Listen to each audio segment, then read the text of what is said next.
We were trying to move from way in the south, a 2-day car journey north, and there were so many regulations and checkpoints. You really couldn't travel from neighborhood to neighborhood, let alone across provinces and states. On the one hand, there was the COVID anxiety, and then we had a coup. The military overthrew the government. We started hearing from people that, like, basically because of the coup, a lot of the people who take money at the toll gates between the provinces on the highways went on strike. And so we suddenly thought we might be able to drive this thing. My wildest fears were like, oh, they're going to stop us and make us go quarantine in a government hospital, no air conditioning.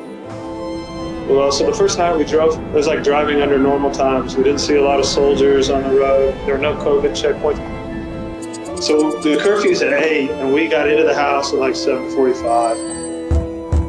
There was a knock at the door, and it was the military. He said, we're going to lock you in now. They had their own padlock, their own key, and they put a big sign up on the gate, COVID quarantine. Nobody goes in, nobody goes out. Another family here in town had put some food in, but there still wasn't a ton of food. So what we would do for the food delivery is I would get a ladder and I would reach over and get the food. And, you know, after a couple of days of just being in the house, I was really curious about our new neighborhood and I couldn't see much.